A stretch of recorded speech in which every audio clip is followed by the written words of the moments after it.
Hello, good day. Live from Denver. It is Friday night. Hey, critics. Just checking all the sound and everything, making sure everything's all good. And I am joined this week, of course, as always, by my beautiful wife, Melissa. Hey, baby. Hello. And hey, everybody. Thank you for joining us live for this show and inviting us into your homes this week. It is the 23rd of April. Man. April showers bring May flowers. Is that what they say? Is that the old is that the thing, is we're supposed to have flowers next month because of all the snow, the snow showers that we're getting here in Colorado? It hasn't so much rained, it's snowed. Yeah, it has been how do I put this? Interesting. The weather in Denver is never boring. Nope. The sun will be shining, but the weather will be doing weird stuff. Yeah, it's pretty whack here. But it's apparently going to be warmer this next week, and we are looking forward to, like we did today, got out and took a little walk. And I was like, because when it's cold and dreary, like when it's snowy and cold, and then it gets kind of so yeah, just kind of whatever. Hey everybody, all the usual suspects. This is awesome. And let's see. Oh yes, this is a call-in show, and the number is 984-214-4154.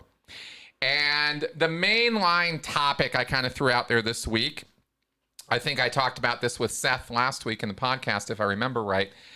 I think we got into this a little bit, is cults. Cultic thinking or cult type thinking, cult type patterns of behavior, and news sources, right? And of course, a lot of us will leap to Fox News, but I'm really talking about all news sources, especially mainstream cable news. That's what I think of immediately in talking about this subject. Oh, hey, Alex. Awesome. Cool. So, God, so many things to go over. Yeah. I think you guys are gonna like the podcast this week. I fingers crossed. But I sat here just earlier today and belted out a podcast about this guy named Scott Rudin, or Rudin. I think it's Rudin. That's how I pronounce his name. Rudin. He's a very, very infamous Hollywood producer who is having his ass handed to him right now in a very public way, because the guy has been apparently, per numerous, and I'm talking about tens of people, this guy has burned through hundreds of assistants. In a short time. In like very short time. And anyway, there's a lot to the story, and I found the parallels with David Miscavige and the descriptions of what this guy Rudin was doing were too parallel, too specifically the same in certain ways for me to just ignore it, and I had to do a thing about it. So that was what I recorded the podcast on today. I had a whole different podcast set up, and then this news thing dropped, and I was just like, oh my God, I read it last night, and I was like, this is just like Scientology. So too much of an opportunity for me to connect those dots. I'm always connecting between the cultic world, which we can all laugh at and look at as strange, odd, circus, freaky kind of stuff, and the real world where, no, it's not circus, freaky kind of stuff. It's real world stuff. This is real people. And if you can, and none of us should be considering the cult world the weird circus, freaky stuff. I just know some of people have that idea, and I don't like that, particularly, but it's there. But this is real world, and I'm always trying to connect it back to the real world so that my show has a point that's more than just look at all the freaky people. I mean, if I'm really going to talk turkey about that.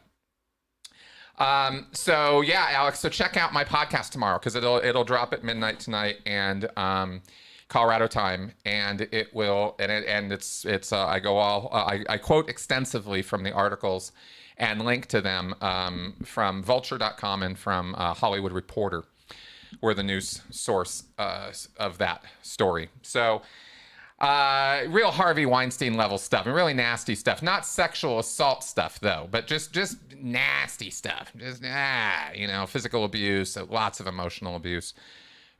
over years. I mean, just years and years of coercive control against hundreds of people. I mean, it's really nasty. So, okay, so there we go. Now, before we get any further, I do see a call in the queue, and we are going to get to that in just a second. But first, before I forget, it is 7cam time. Yeah. Our little fur ball of love was hiding behind the couch today. And there he is. Aww. And so we got the camera right down on the floor with him. And there he is. There he is. Okay, now you can see him. So there's our little furry bundle of joy. I like how I only looked at the camera for like 2 seconds. Oh, maybe a little more. Yeah, he was really chill today. I was really surprised I could get this close up to him with the camera, but he was okay today. He was down. So there you go. So that's our 7cam, our first installation of 7cam today. Now let us see what I think this is David has to say here. Hello, are you there?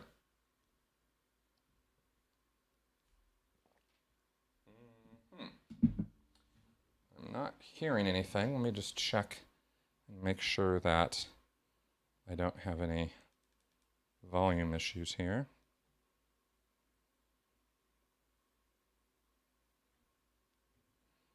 Yeah, I don't think that's the problem. Huh. But, Yeah. Let me try one other thing here. Okay. Nope. I had tried something different with my phone this week, but I don't think that's what's happening here. Got all the volume and everything turned up, but I'm not hearing anything on the caller. Uh-oh. Oh, it looks like we got disconnected. I'm sorry, folks. Technical difficulties. Live internet shows are always Thank you awesome. for calling Call-In Studios host and call screener You line. are very welcome. Enter your 6-digit. I will enter my 6-digit code. Welcome, host. You are now in the you. host room and can manage your callers from the Call-In Studio web interface. Excellent. Well, I will try my hardest to do that.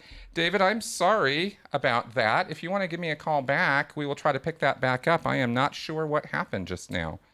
But I truly apologize for that. Just a little technical glitch there. All right. Sorry about that, guys. All right. Here we go. All right, I'm just going to pick it up out of the queue. Hello. Hello? Hi, there you are. We can hear you now. Hi. Yeah. Yeah. Thank you for your patience. I couldn't even listen in. The listen in thing didn't work. So I thought something was going to be wrong. Yeah, somehow my phone disconnected on the line while I was diatribing here or whatever. So we're back now. Welcome to the show. Glad you called in. What's up, man? Great. Well, I mean, again, I think we've picked a very interesting topic this week. Yeah. And I think the first one has to be, at least that I think about it, is too many times, and I mean, perhaps I see it more on the left because a lot of very mainstream news media leans slightly more towards the left than the right, is you get articles these days that have assumed their conclusion before they even write the article. One that struck me years ago now was somebody on Twitter just randomly said, by the way, has anyone ever been verbally attacked by Elon Musk fans? Please send me messages. And suddenly 2 days later, and I think it might have been the New York Times, attack of the Musk bros. They'd already decided what the article was going to be and what the conclusion was going to be before they'd even done any research on it. And the other big one was the total nothing burger when Halle Berry was cast to play the Little Mermaid. There was no controversy over Halle Berry's casting, but I knew, and so did many other people, the moment she was announced, there were going to be articles saying that there was, and suddenly give it a day, and yes, there was. And then one major article, again, I can't remember which one in particular it was, all the 3 Twitter accounts that these people quoted had a grand total of like 500 followers between them. So there was no controversy, but if all you did was read the relevant media outlets, you would have thought there was. They'd already decided that there should be a controversy, so they tried to cut one from whole cloth. Right. Yep.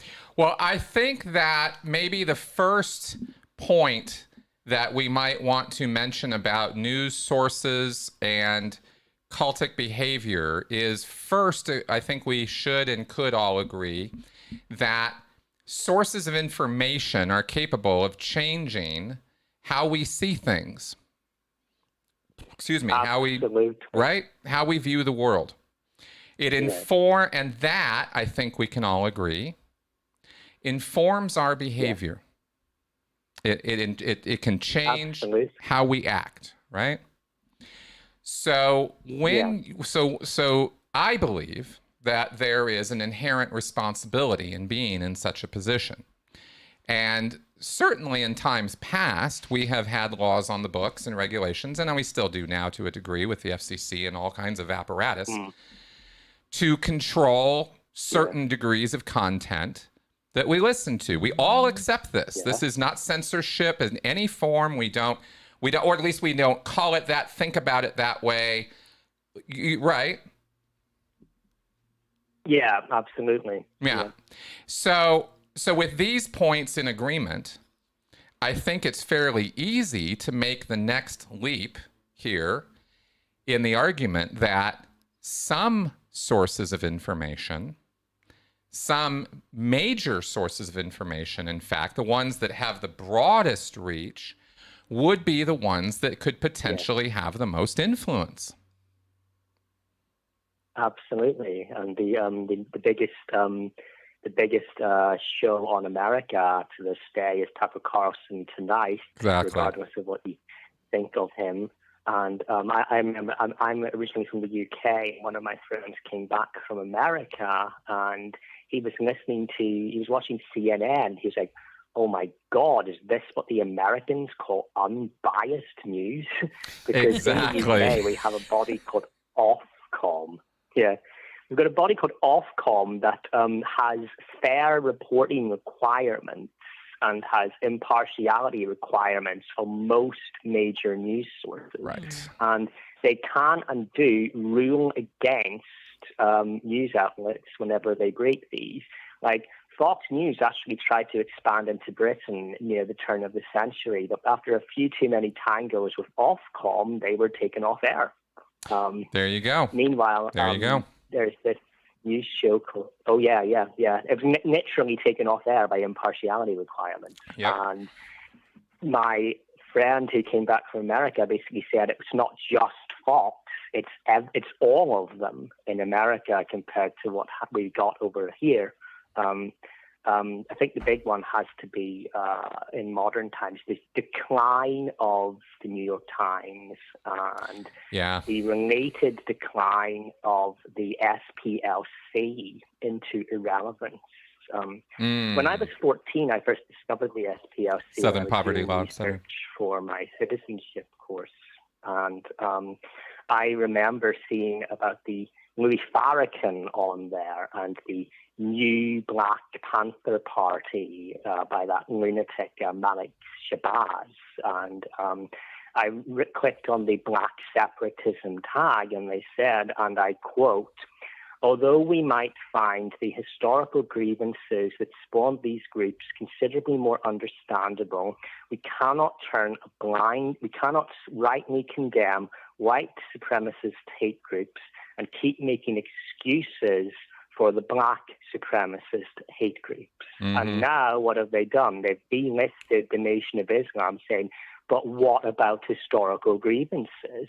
These are the same arguments that you considered and, to your credit, rejected years ago. And I think that is quite telling about the state of where some things are going. I tend to agree with you on that. I am all about individual context and situations, and there have been gross injustices that we can acknowledge have existed and have taken place. But this idea of wholesale reparations and all that's a little bit silly to me. I think there has been some great questions in the comments here while we've been talking about this, because there's a lot of interest in, well, how does the manipulation of this occur? Where do we draw lines? And I think that I was sort of building this little business of, okay, information sources can obviously modify our behavior.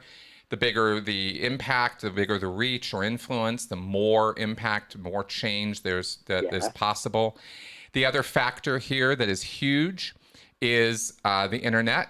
We'll bring that up. Not social media as such, but just the internet, just the fact of instant communication that it can occur across the planet instantly, right? Changes the whole paradigm. Oh, yeah. And that's why this is not the same as, let's say, talk radio in the 50s, 60s, 70s, right? As radio shows came up. Yeah, they had audiences, and you could rile up a little audience, but it wasn't really that big of a threat. But now we're reaching millions of people at a shot, and this is tremendous power contained in the hands of a very small number of people. And as one person question, let me ask you about this. It can happen both in denial of information, right? Failing to report on certain facts, or it can happen by exaggerating and biasing existing facts. How do you see? How do you see how it rolls out? Personally, I think the bigger problem is exaggerating, and particularly the emphasis that gets put on the same story by two different news outlets, and especially headline bias. I mean, this is the case both in left-wing and right-wing media ecosystems these days. I read an article on a right-wing news website accusing a company of dropping sponsorship over some organizer of some event supporting Kyle Rittenhouse. It only took you 6 lines into the article for a company spokesperson to say, we haven't actually dropped our sponsorship. But what was the headline? Right. Company caves under pressure, even though the literal text of the article said the exact opposite. Exactly. Because how many people click on the article and read it? And they only needed to read down 6 damn lines this time, and they would have found out it was nonsense. Well, Christina here is making a very also another good point here in the comments, which is people don't really read the news anymore. They read the headlines at most. That's not a lot of critical thinking.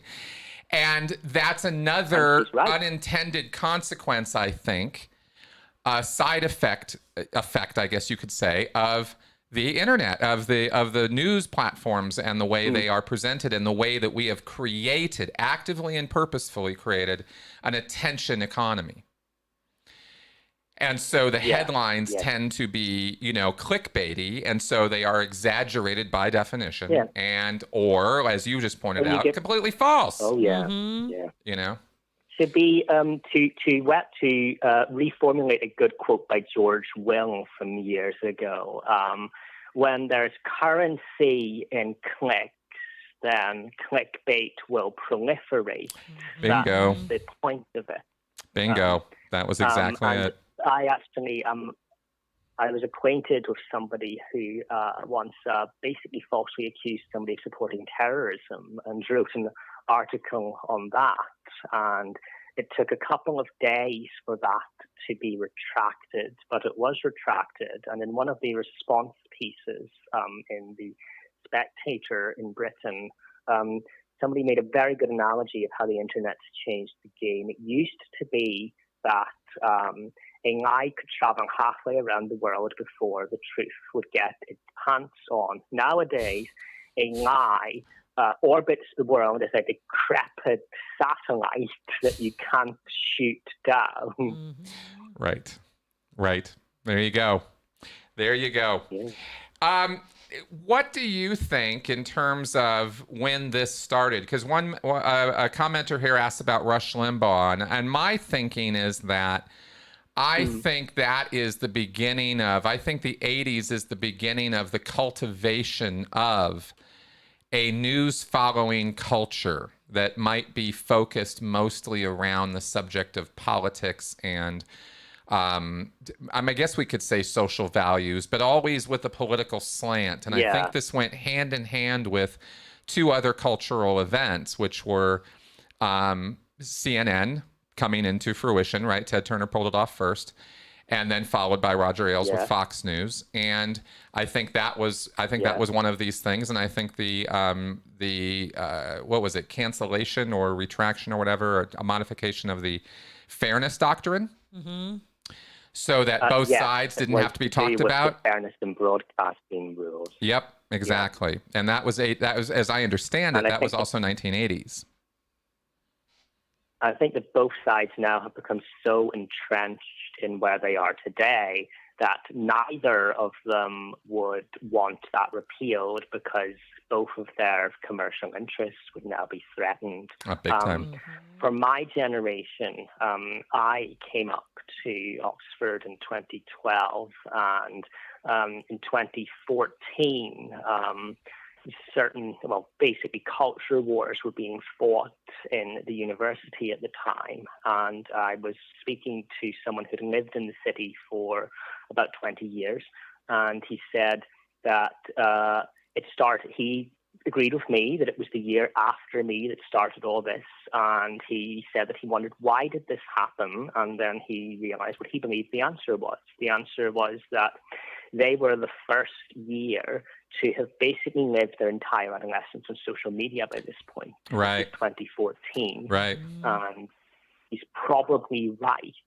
Yeah, I think there is a lot to that. And we also see rises in other statistics that indicate it was not necessarily the most positive move we could have made between the internet and social media and in terms of certain aspects of helping kids grow up. Yeah.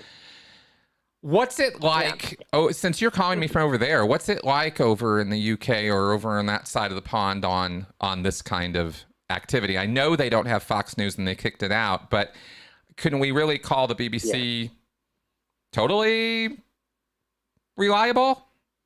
Well, it's a damn bit more reliable. I mean, it's a damn bit more reliable than a lot of what else has a lot of internet currency.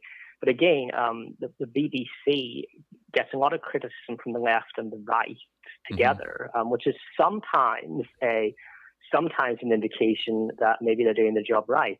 I lean conservative myself, and I have my own criticisms of the BBC. And I think in the last few years, the big one is that they really didn't seem to be pretending to be taking both sides, say, in the Brexit debate, even after Brexit happened. I mean, I can understand, obviously, everyone has their own opinions, and before the referendum even happened, you cannot divorce your opinion on what was going to be the biggest question 2 generations from your job. I get that. Right. But once Brexit had already happened, you would have hoped that maybe coverage would have become a bit less biased. But meanwhile, the funniest criticism I saw from the left was saying, "Oh my God, they exaggerated the size of Jeremy Corbyn's hat in a banner."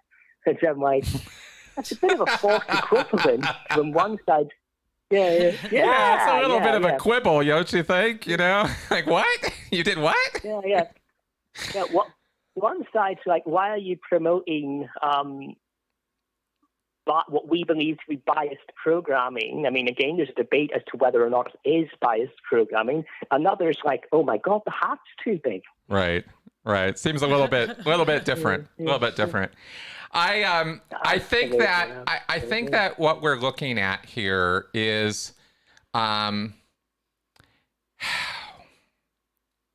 it's just a new kind of thing, and I think maybe it's a little. I mean, I know that that we are talking about something that doesn't yet even have labels. Not in academia, it doesn't. Yeah. Right? Not yet. And so I'm extending models, I'm extending ideas of how we understand coercive control and cultic activity and cultic models to, okay, well, if it's not a charismatic leader, can it be a data source? Can it be an information source? And Yeah. it seems, I think I've said here before on this mic, right, that, well, QAnon, very much. Mm-hmm. Yeah. And that's what really got me thinking about the news, because I've tended to eschew the news as a cult, but QAnon kind of changed my mind a little bit. You know? Yeah. I think it changes the model. Yeah. You know? And I'm gonna get to some of these questions, by the way, guys, that you're throwing in the comments here. I think I'm gonna let you go, David, because I think we need to open the line for some other folks. But did you have? Absolutely. Yeah. Did you have any other points you wanted to make that I kind of walked all over? Yeah, well, I mean, I think I'll make two quick points before I go. Great. The first is that I think what's interesting about QAnon is that QAnon spread so far with no assistance from the traditional news media whatsoever. And the same goes for Trump. He's the first president to win with the endorsement of 0 daily newspapers. And my own biggest concern in the near term is kids growing up terrified of COVID or terrified of disease, and hearing stories about kids who feel naked without masks on. When I was teaching, I always insisted that my students took their masks off, because you can't communicate with half a face. And when young children are learning to communicate and learning to read people's emotions for the first time, that's very important. And I also don't think it's going to do these children any favors growing up believing that they feel half naked, about half their face covered. And I don't think that's right. Okay. I think there is more latitude with children, but I'm not sure about classroom protocols for me to be able to comment super intelligently about that. My initial, I mean, I got to be honest with you, my initial, reaction is to kind of kick back on that a little bit. But I mean, I understand the point you're making. I definitely do. I just want to make sure that that it's also within, health and safety guidelines too. Yeah. I mean, it depends where you live. It depends. I would never advocate breaking a local mask mandate. Well, I think that's where I was going. Yeah, of course. I will say, I'd never advocate that. Absolutely, and I will definitely say that I am super, super pumped that at least here and hopefully over there, the vaccines are spreading fast enough that we actually can safely create that situation. So. Absolutely. UK is the equivalent of 225 million. If we were America, we'd have the equivalent of 225 million doses. We're doing very well. Excellent. Good. You're almost there then. Cool, man. Well, thank you very much for calling in. It's a great call as always. Absolutely. Thanks very much for having me. Absolutely. All right. Talk to you later. All right. Move on from there. Again, call in line 984-214-4154. Feel free to call in and speak with us if you would like. And, okay. There were some questions about a point I wanted to bring up, which is propaganda. Excuse me. And this is another key element here, which I think we can all sort of agree on and in building this case, right? And we have influential platforms that are reaching millions of people. Now, if they are reaching people with objective information, as objective as we can have it. Fact A happened, there was an accident, happened, blah, blah. You know what I'm talking about. The spin, right? Without the spin, without the commentary, the editorials. As in old style newspapers where the news was the news and the editorial section was the editorial section. Right, and like another person mentioned in the comments, like the whole kind of TV version of clickbait where it's like, guess what's going to happen? Oh, you'll see it at the news at 10, That's right. Amazing thing happened at the mall today. Right. News at 11. Yeah. Right. Yeah. That kind of thing. Or they'll be like, oh, here's this new treatment for cancer. We'll tell you all about it tomorrow at 9:30. And you're like, yeah, right. Exactly. So, okay. So how this works in terms of, at least how I see how this works in terms of propaganda. And this is really important because when the fairness doctrine went out the window, in came overt propaganda, the potential for overt propaganda on news stations, on news sites. Now, we've always had that with, Mick, what was the 60 Minutes, Andy Rooney, these guys who would just, these cantankerous old guys who would just kind of go off on something. And they were almost, it was more of an entertainment corner than it was considered news. It was like, oh, now we're going to listen to, I remember growing up listening to Andy Rooney ranting about stuff. And we just thought it was funny. It wasn't like we were taking our political cues from Andy Rooney. Right. It was just this guy who would be commenting on stuff that we thought was funny. So not all editorializing has to be, thought reform.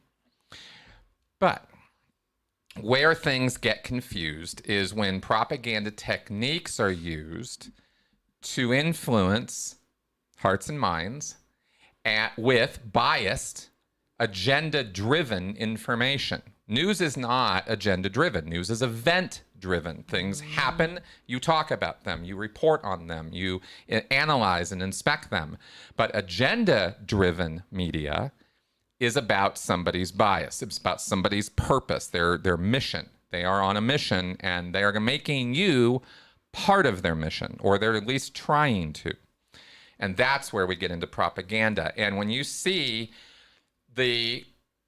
like Fox, for example, you also see this on MSNBC, CNN, you see celebrity type anchors. You start seeing commentators and journalists become celebrities.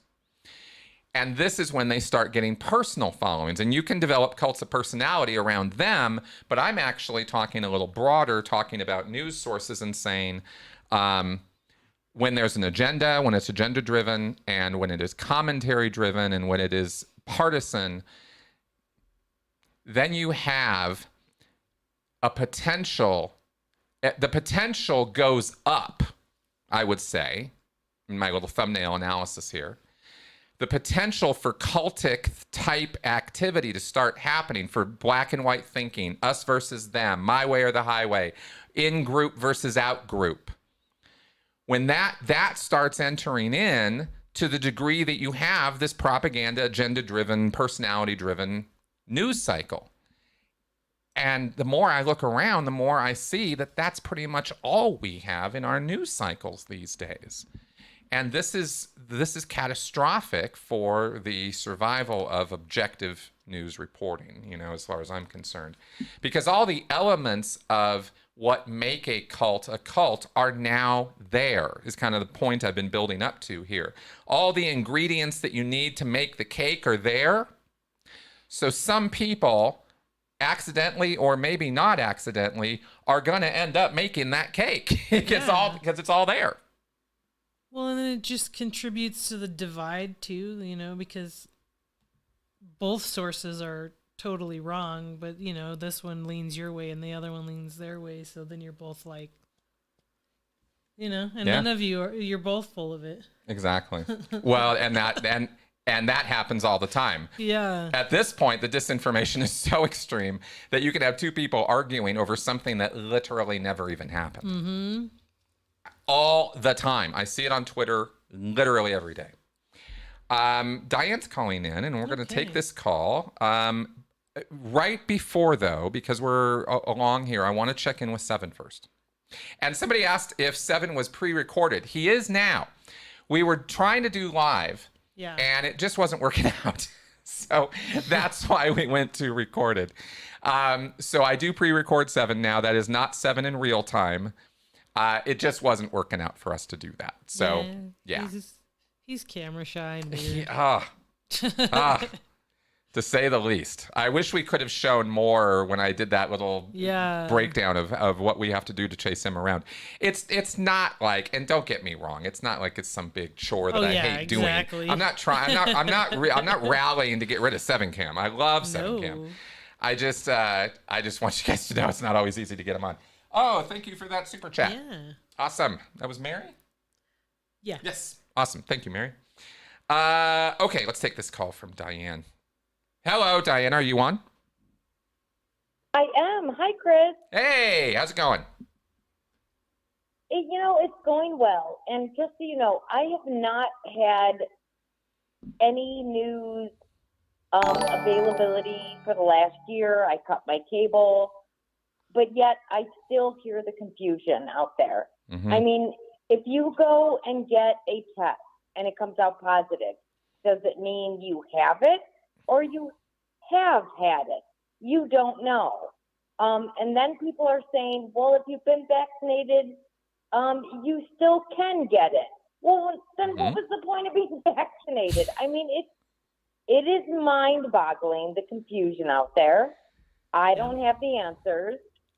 I do think we are at a point where if you're vaccinated and you're a young adult, you kind of shouldn't have to wear a mask anymore. That is where I am at by my own personal views. Okay. And I would like to see it. I don't know how soon we're going to get there, but I mean, at a point, that's what vaccination does. It's supposed to stop it. And what is the point of us getting vaccinated if it's not? And by the way, I just got my first shot this week, getting my second one May 12th. Awesome. So I can move on. Because Awesome. I do sales. Yeah, and I need my whole face. Yeah. Like the sales process, you need your whole face. It's body gestures, it's facial expressions, it's your personality, and all of that is masked when only your eyes are showing. I agree. I think that we definitely need to get back into a place in our society where we can all walk around without masks. And I think the fastest and most direct route to do that is we get everybody vaccinated. And that is the ultimate of what our science is capable of doing to help us preserve our quality of life and safety. And that's the best we've got is vaccinations. So once everybody's vaccinated, that's it. We're done. I mean, that's as good as it's going to get until new technology is evolved, right? So I don't have any argument with people who are vaccinated, walking around without masks on, particularly. Again, pay attention to your local guidelines and safety regulations and stuff, right?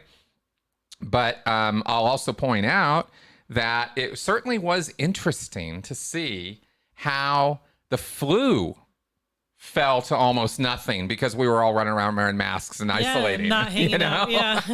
So it's not just about COVID. I mean, there are other things out there that we are actually positively having an effect on by following some fairly simple rules too, That is absolutely true. I did notice that as well. Yeah. That like the flu was non-resistant because we weren't handshaking and all of that.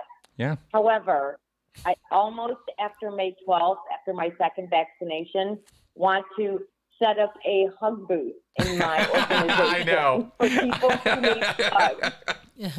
I so hear you. I'm telling you, about third week of May, we're scheduled, right? Yep. For our second vaccination. And after that, I'll tell you, that weekend, we're just gonna absolutely socialize in person with our best friends who we haven't seen in person in months. And not unmasked in over a year. Yeah. So we're definitely looking forward to that. They're vaccinated. We're going to be vaccinated. It's all going to be awesome, So I hear you. I do think a hug booth would actually make money if I charged. I think you're right. I think you should do it. Oh, definitely. Awesome. Well, thanks, Diane. You're welcome. Have a good night, guys. Thank you. You Bye-bye. too. All right. Good stuff. Yeah, we really are looking forward to... Oh, hey, thanks, Alex. Thank you for that. Oh, wow. Thank you. Yeah, I think I agree with Alex on that about confined places. Yeah. I think we've all got some adjusting to do on this, and I think common sense and our experience, and our critical thinking should be in play here. Context is king, so our absolute rules of any kind always capable of being broken. Yeah, they always are, but don't be so fast to do it just because it's an inconvenience.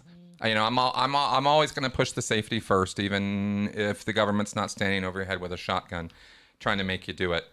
Now, she brought up something, though, that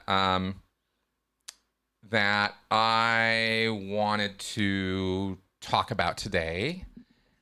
and that was a relative of ours. Yeah. Okay, so we're gonna do this. So, so this is an anecdote. This is a case study of one. Okay, so this is We know it's just one. That's right. It's just a little anecdote to kind of back up a little bit of what I'm thinking about. And in fact, this thought was the first thought that led to this whole show and me thinking about news sources as cults and stuff. Our grandma. Yeah, my grandma. Yep. Yeah. Wonderful lady. Yeah. Love this lady. Little short gal. Very, 80s? Yeah. Yeah. Wonderful lady. I think about 85. Yeah. Yeah. And in no way, shape, or form is anything I'm about to say in any way meant as an insult or a disparagement of her. Right. I love this lady. I really do. We've gone out a few times for dinner and stuff, and she was at the wedding, and she's great. She's also a young earth creationist and a very, very deeply fundamental Christian. Her whole life, right? Old school, like all the way back to the, like almost prairie Church days. of the Seventh. Pretty much. Yeah. I mean, raised up here in Colorado and Denver back in the day when it was prairie and farmland and stuff. Real old school Denver person. And grandpa's not around anymore. It's just her. And she loves her family deeply, deeply loves her family. Now, we get along with her great.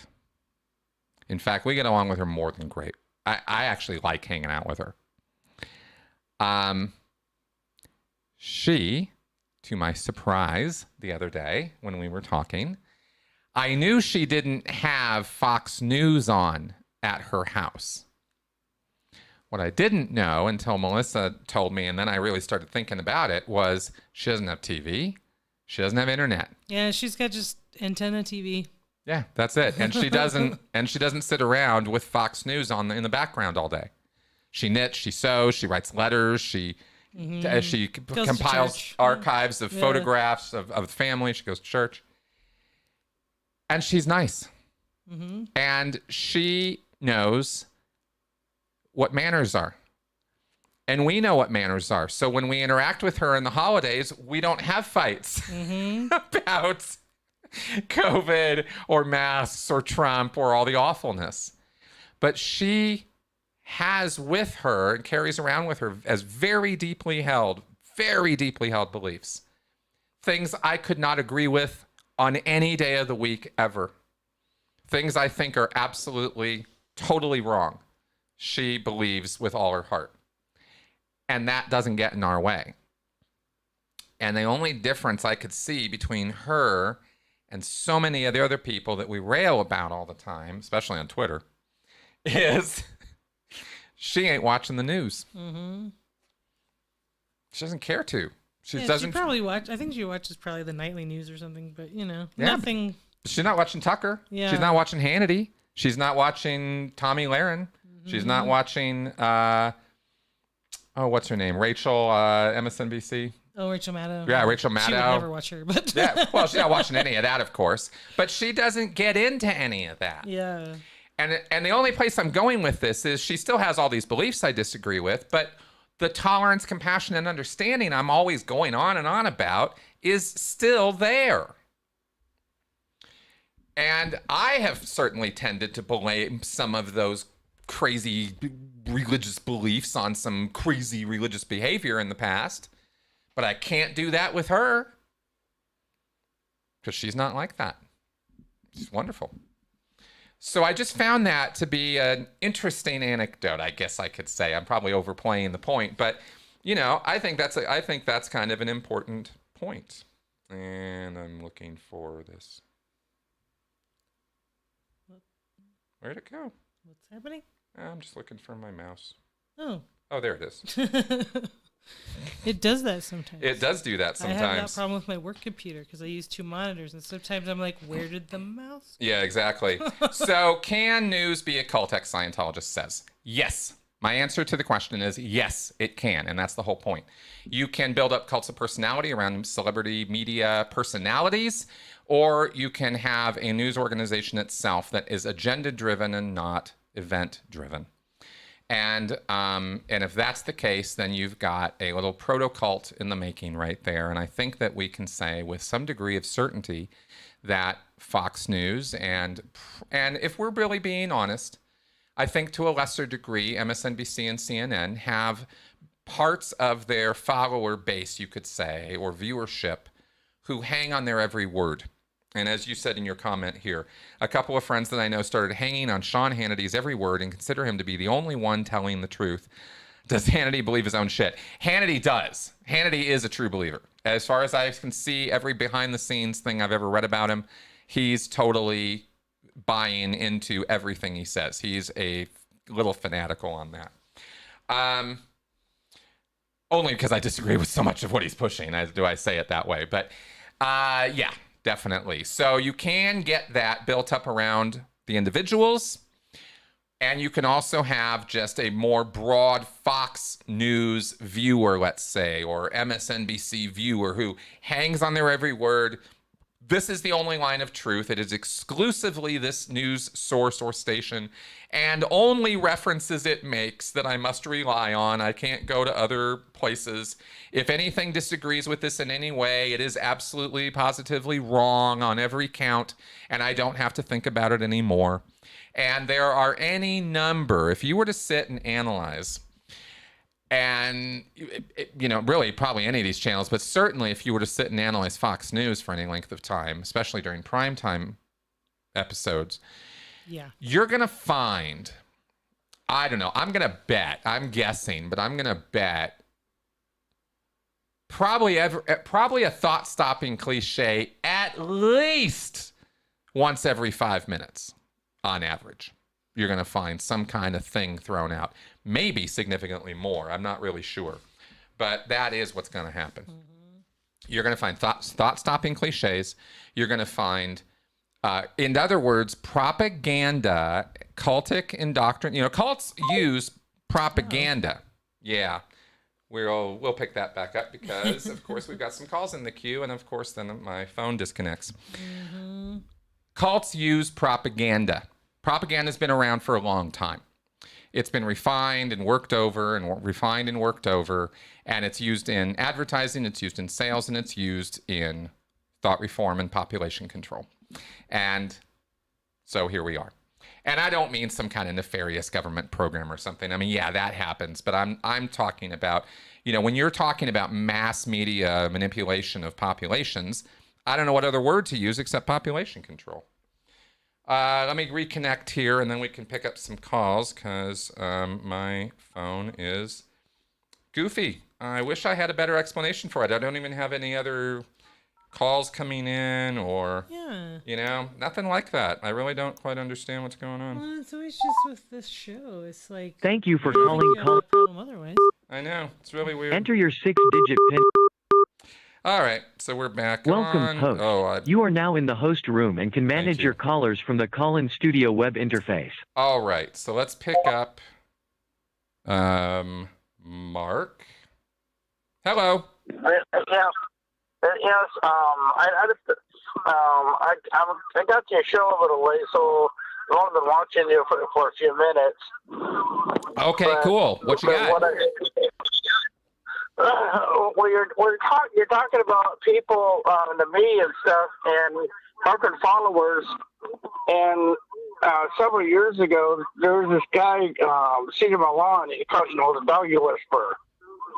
And there are some people who are absolutely fanatical about this guy. They truly believe he's the master race of the animal world. That he's always got to be right. And dogs and kitties, and especially dogs.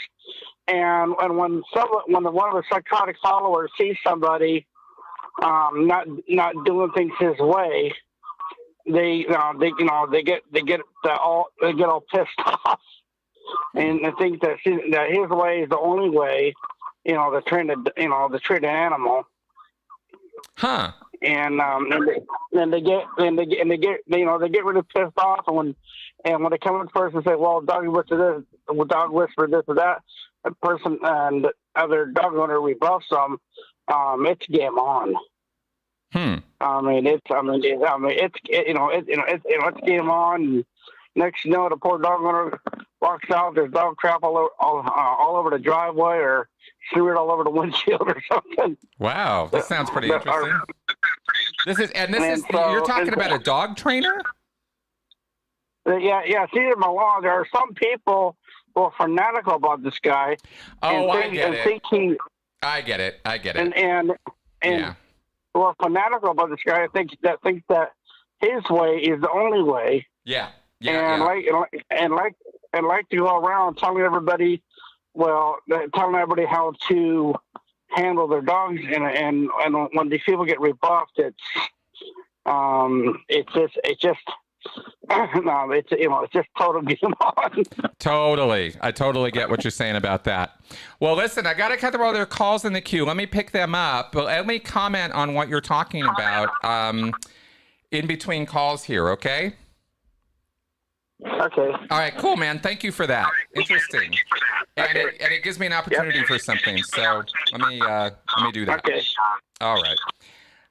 Excellent. Mark called in with the thing. Now let me use this as an example of differentiating between the logical fallacy of appeal to authority versus a cultic situation. Because I think what Mark was describing there was an appeal to authority, a dog trainer who people were like, he's the only one to listen to about dogs. Well, I don't know that that's a dog cult. I think that's more a logical fallacy of here's a guy who's the only one who can be listened to when it comes to dog training. That's the appeal to authority fallacy. It's a false authority. I mean, it's great. It's good. He knows how to train dogs, but there is no one person and it's the only person to ever listen to about dogs. That person doesn't exist. There's always more to learn and know about animals. So the dog whisperer might be a great guy and he might have good technique and all that, but nobody should be saying, well, he's the only one who I would ever listen to about dogs.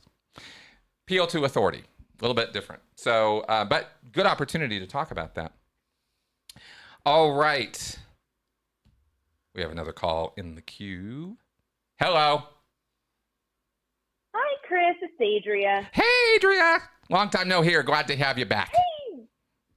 Oh, I'm glad to be back. You know, life and stuff. And I just had to tune in after your show was done most weeks. But anyway, and hi, Melissa. Hello. Good to see you again, too. Yeah. Hello. So, on your topic today. Yeah, what you got?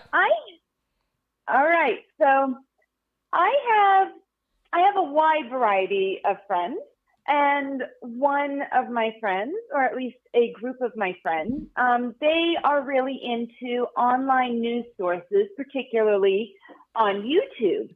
Now, the pro to YouTube is that, let's say you're in a place where it's a heavily censored country, then people might be able to get the word out about what's really going on where they are. And I actually have some friends in that situation in heavily censored countries. Mm-hmm. Now, on the flip side, a major con is people can share, propaganda and they don't have to say true things. Mm-hmm. So, these friends of mine, they always say, well, I do my own research. And they encourage me to do my own research. And of course, research can go down the bunny trail of confirmation bias. Yes, it can. And of course, I think that you're entitled to your own opinion, but you can't be entitled to your own facts because, there are things that are facts versus not facts.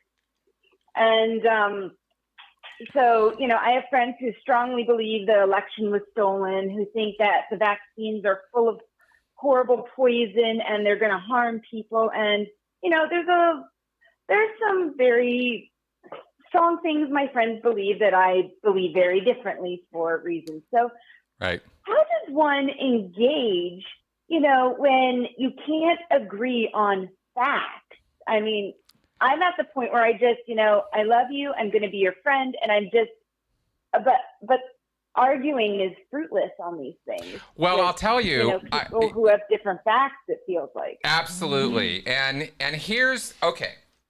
You know how, here's a little bit of a different approach I'm going to try. You know how if you listen to martial arts experts, like people who can really fight, people who can really handle themselves, and you say, what should you do in a fight? I trained under one for 13 years. Yeah, okay, good. So then you probably know, I'm going to guess, this is your experience too.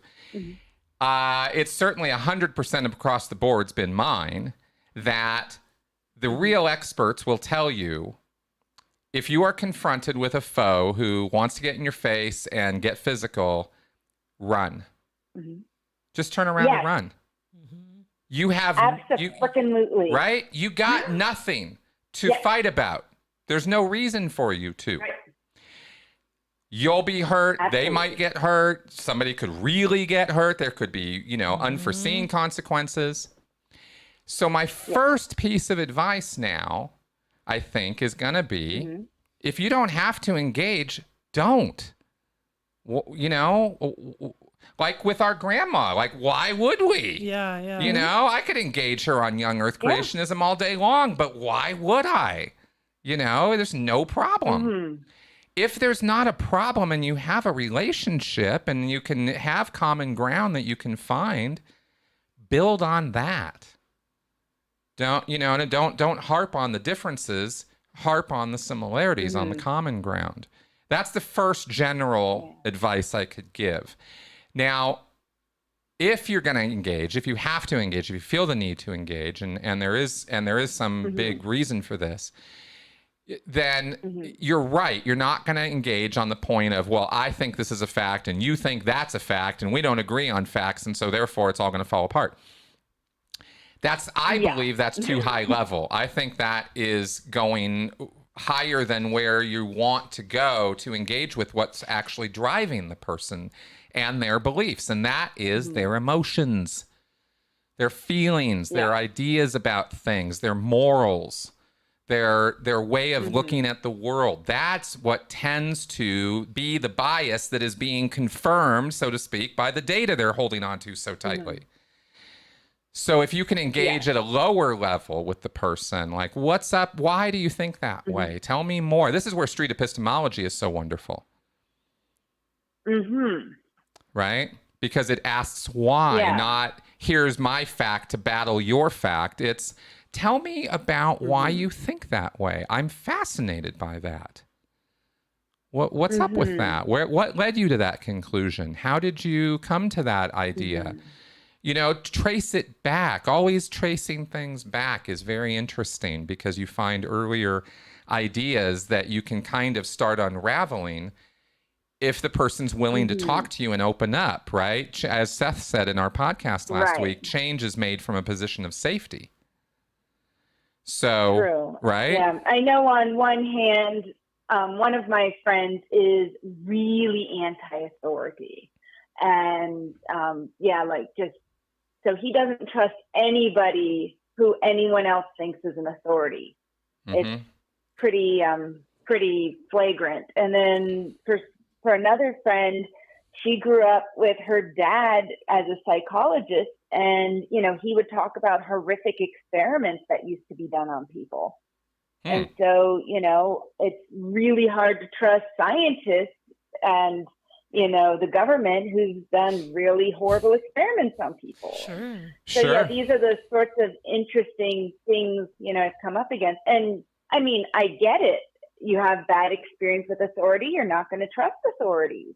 You have bad experience or about horrible things that have been done by certain people. Of course you're going to not trust them on first encounter. Oh, absolutely. But you have, and of course, the way you go in. Understandable. Absolutely. And so listening is key. Really hearing what they're saying.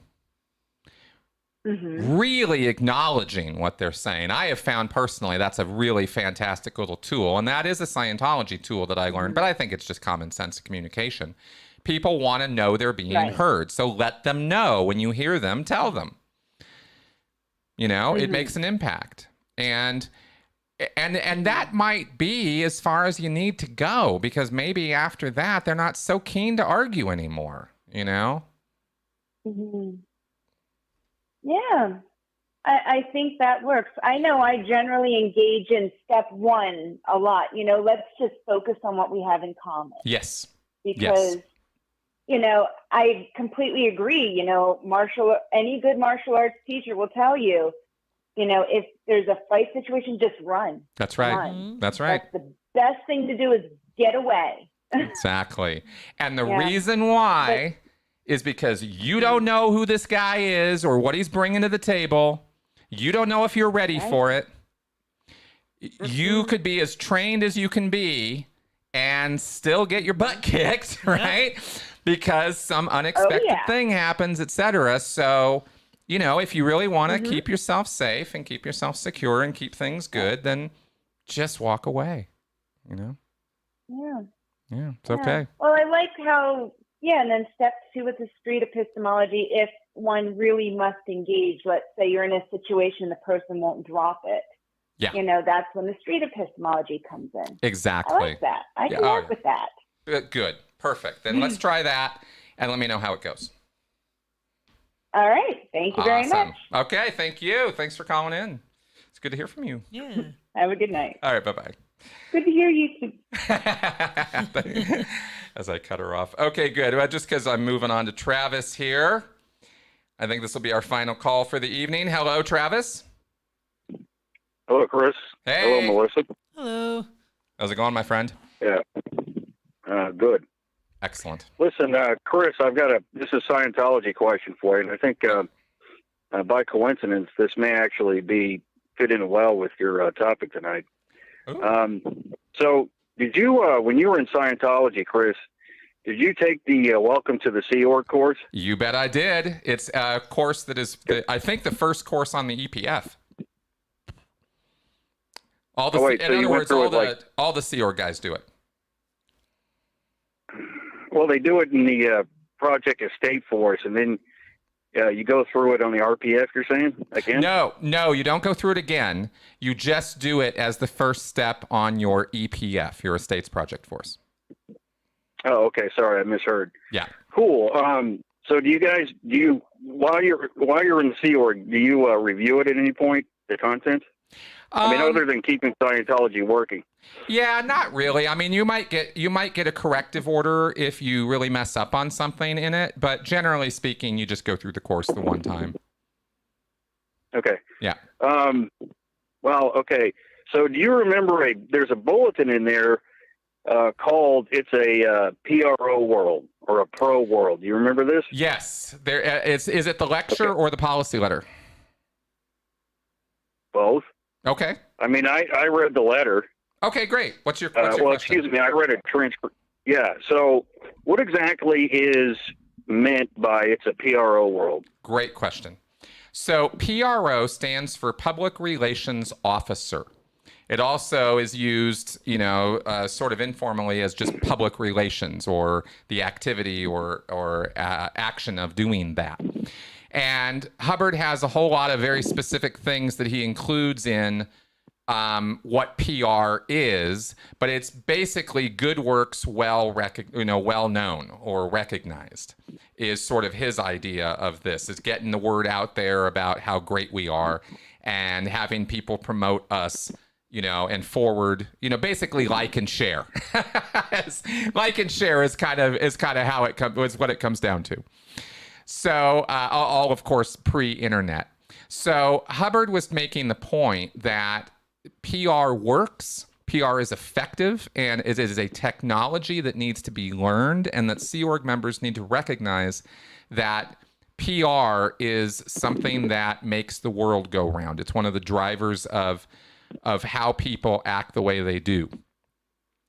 Is kind of the, underlying message, I think, from what I remember of that lecture. Okay. So thanks for that. Listen, I seem to remember in the lecture that Hubbard, he went over a couple of different things. And one of the things was that the U.S. government, the administrators in the U.S. government are basically all of them are PRO agents. Yeah. Yeah. Well, you know how anti-government he was. Yeah, and the thing is that he heavily implies that it's basically a propaganda game. Yep. That the U.S. government is spinning. He even, mind you, this was in the Cold War. This particular bulletin came out in '69. He also says that the U.S. government was almost wholesale infiltrated by the KGB that was pulling a PRO scheme on the American people, right? Yeah. Yeah, he did say that. Yeah. Yeah. Okay, so having said, go ahead. Did you have a follow-up? Oh, no. I was just chuckling. Go right ahead. Yeah, I mean, look, he also goes in to say, now I have a point that I'm building up to here. Of course. The third point that I wanted to make here was that at the very end of it, he starts, the guy has a sort of a meandering imagination. And at the end of the lecture, he starts talking about how psychiatry is 100% public relations, and it's all about scamming you and me and the American people out of their dollars. Yep. In other words, basically it's a conspiracy. Psychiatry is a grand conspiracy. Yes, correct. Correct. To me, it's fairly obviously spelled out there what Hubbard's conspiracy idea is. Now, so we've got three different points here. The government is basically a public relations vehicle for BS. He didn't use that word. Number two, our government has been infiltrated by KGB agents in order to bamboozle us.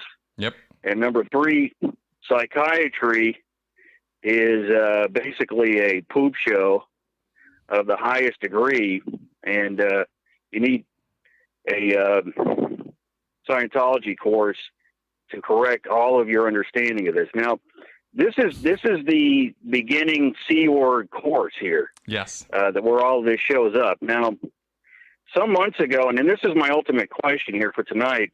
Some months ago, you talked about how Scientology is all about selling conspiracy theories to the congregant. Yep. And it seems to me that this is a very, very basic way for Scientology to get its foot in the door to somebody's mind, to get them just to believe just enough of a conspiracy to where they can later on come in and build on that, like snowball.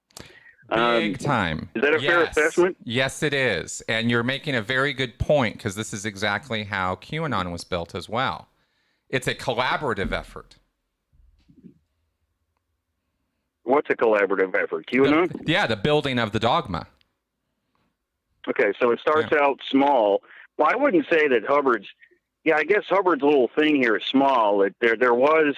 So here's the thing. In the Cold War, it's a well-known fact now that the KGB had actually infiltrated a lot of things, even up to the Manhattan Project. Yes, absolutely. So that is true. Mm-hmm. And he okay, here you go, spoon feeds that, and then later on it's I forget what you had brought up in your videos prior.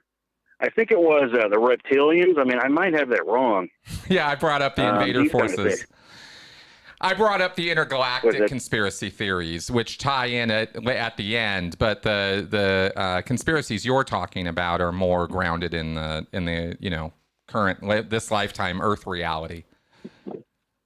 So go ahead. You're saying that there's this is a direct parallel to QAnon, right? So it starts out with something that perhaps is innocuous and small, but then leads into what? No, I was only commenting on the fact that that Hubbard's conspiracy theories can be contributed to by the individual Scientologists in their minds the same way QAnon was contributed to and built as a mother of all conspiracy theories, and this is personified or epitomized, I think, by those recruitment briefings I was talking about. I've done whole videos about those. I don't know if you've seen them, where I talked about how we would recruit people into the Sea Org using deep conspiracy theory, 9/11 truther stuff, and real paranoia-inducing kind of crap.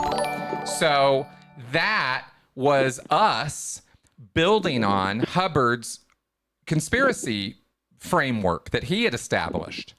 because he said, you know, there's 12 guys who are basically ruling the world. Well, that was in 1967. Hubbard dies in 1986. And now here we are 10 years, 20 years out. Well, is it still the same 12 guys? No, it's different guys. So who are they? And this is what we figured out and put this whole presentation together. So we were building on that framework, and that's what I was sort of referring to. All right, good stuff. Yeah. I mean, so, you know, while you've been talking and explaining to this, you know, I realized Alex Jones may just be the reincarnation of L. Ron Hubbard. I think that Hubbard was running two bodies. Yes, and I think Alex Jones was one of his other ones. Yeah.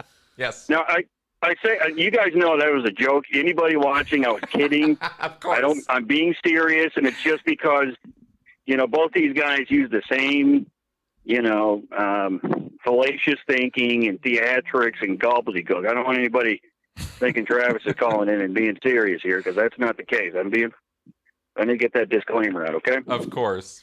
All right. Thank you for taking my call tonight, okay? Absolutely. Thanks for calling in, Travis. Good stuff. Always appreciate it. Take care. All right. Bye-bye. Okay. Good points there, guys. And yeah, I love ripping on Alex Jones. If I ever get an opportunity, I will always do that. Yeah, Travis is pretty awesome. Always comes in with the great questions. I always appreciate that. Because he looks at the deep stuff. And yeah, the PR stuff is actually a big thing. And this is actually one of those examples where Hubbard was overtly telling everybody what he'd been doing the whole time while making it look like it was just, you know, the nefarious big wide world that engages in all this nasty PR, propaganda, mind reform altering sort of stuff. Excuse me. Okay. Now we are over time, so we're going to wrap up very quickly here, but we do have our usual things that we do, and we are going to do them, including our third look at Seven. There's our Seven cam. And I see your comments about Seven shirts and bobbleheads, and my mind is racing right now, actually. Yeah, I think it's a good idea. Yeah, maybe we should do some Seven merch. You guys got to let us know in the comments, though, because I'm not going to do it just because one person says it's a good idea. Now, this little Seven guy is quite the cutie. I agree. Oh my God, look at that guy. He's a cutie, but it's some work for me to do that. Mm-hmm. So if you guys are truly interested and it's a worthwhile thing to do, I will absolutely make some Seven merch and throw that up on my channel. I think that would be fun. I don't know about a Seven bobblehead. We'll think about that one. That would be funny. I wonder how you would get that done. Well, we'd have to customize the painting on a little cat bobblehead, that sort of thing. Little white Seven on it or something. Okay, we will think about that. You guys gotta let me know though. Okay, so. Because I'm just so not. I mean, I put a lot of merchy stuff together. Yeah. You know, a lot of little cute stuff, but it really, I mean, it hardly ever gets really looked at. Okay, we're gonna do our critical thinking cards for this week, guys, because this is the fun part of the show. These are our critical thinking and cognitive bias cards, as you guys all know. Seven has never made a logical fallacy. That is so true. Seven is a logical cat. Yeah, that's why he's the Wonder Cat. Okay, what do we got? Reactants. Okay, new one for this week. This is a cognitive bias, which means this is a kind of filter that you use in your mind to filter thoughts, thinking, perception, okay? And this is called reactants. You'd rather do the opposite of what someone is trying to make you do. It's called reactants. When we feel our liberty is being constrained, our inclination is to resist. However, in doing so, we can overcompensate. You don't say. We haven't seen any of that in the last year, have we? No, we haven't seen any overcompensation. Wisdom springs from reflection, folly from reaction. So that is our cognitive bias lesson for this week, guys. All right, so critical thinking cards, good stuff. I really liked this show. Thank you very much, guys, for this. This was fun. Thank you, baby. You are welcome. Always fun to be on air with you. Indeed. Things that make me happy. Doing shows with my wife. Aw. Okay, let's go ahead and wrap up for this week. Watch the podcast tomorrow. I'm serious. I think you guys are really going to like it. All kinds of Scientology stuff in there. Some Scientology memories on my part going all the way back to Santa Barbara days when I was still a little teen before I even joined staff. I talk about some stuff. And anyway, so I hope you guys will check that out. And we will do the Q&A as usual on Sunday. It'll be recorded this week. So, see you guys soon. Bye-bye. Bye-bye.